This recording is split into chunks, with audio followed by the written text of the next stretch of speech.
आज MA final के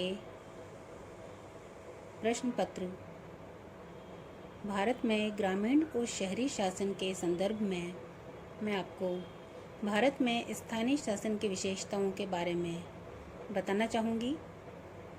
कल हमने इसी बारे में काफ़ी विस्तार से चर्चा की थी कि भारत में स्थानीय शासन की कई प्रमुख विशेषताओं को हम किस प्रकार से समझ सकते हैं। पहली आपको बताई गई थी संवैधानिक स्तर, दूसरी राज्य सूची का विषय, तीसरी संविधान द्वारा रूपरेखा का निर्धारण, चौथी ग्रामीण तथा शहरी स्थानीय संस्थाएं, पांचवी निश्चित कार्यकाल, छठी वयस्क मताधिकार, सातवीं अनुसूचित जाति एवं जनजाति को आरक्षण, आठवीं महिलाओं को आरक्षण, नवीं अन्य पिछड़े वर्गों के लिए आरक्षण। और आज जो हम चर्चा करना चाह रहे हैं, इसी क्रम में 10वीं प्रमुख विशेषता है कि राज्य सरकारों के द्वारा निर्देशन, नियंत्रण और पर्यवेक्षण। स्थानीय शासन की ग्रामीण एवं शहरी दोनों ही प्रकार की संस्थाओं पर नियंत्रण रखने, उनको निर्देशन देने और उनका पर्यवेक्षण करने का अधिकार राज्य सरकार को प्राप्त है, क्योंकि स्थानीय शासन राज्य सूची का विषय है।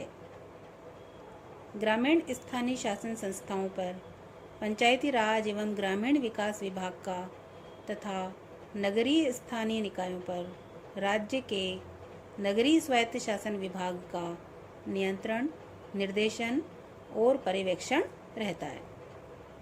अगली विशेषता पर हम अगर प्रकाश डालें तो इसमें प्रमुख रूप से है राज्य वित्त आयोग द्वारा वित्तीय स्थिति का पुनरावलोकन।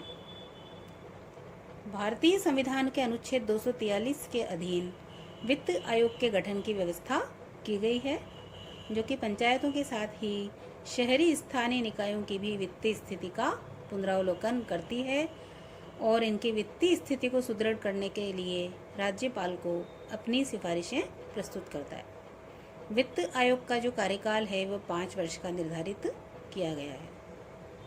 12वीं इसकी प्रमुख विशेषता है राज्य निर्वाचन आयोग।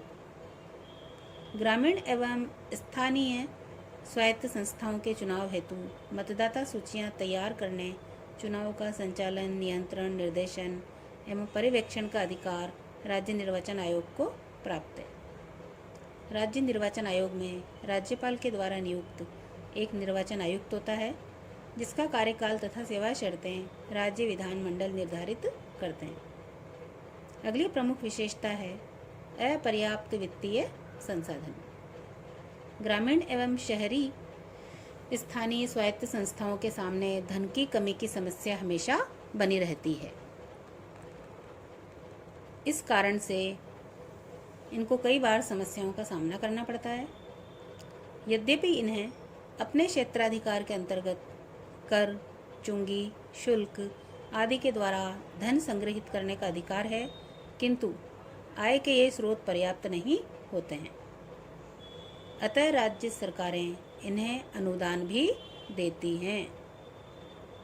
अगली प्रमुख विशेषता है प्रशासनिक अकुशलता की छवि। स्थानीय स्वायत्त संस्थाओं में प्रशासनिक और राजनीतिक हस्तक्षेप भी समय समय पर होता है। दलीय आधार पर इन निकायों के चुनाव होने से स्थानीय स्तर पर शक्तिशाली जातिगत आर्थिक गुट बहुत अधिक प्रभावशाली रहते हैं। अतः इन संस्थाओं को कुशलता से कार्य करने में अनेक प्रकार की कठिनाइयों या समस्याओं का सामना करना पड़ता है। अतः इनकी छवि प्रशासनिक अकुशलता की बन गई है। अगली प्रमुख विशेषता है राजनीतिक और प्रशासनिक विकेंद्रीकरण की प्रतीक। भारत में स्थानीय स्वायत्त संस्थाओं के माध्यम से न केवल राजनीतिक शक्तियों का अपितु प्रशासनिक व्यवस्था का भी विकेंद्रीकरण हुआ है। इन विकेंद्रीकृत संस्थाओं के माध्यम से स्थानीय जनता स्वयं अपने सक्रिय हस्तक्षेप से स्थानीय मामलों का प्रबंधन करती है।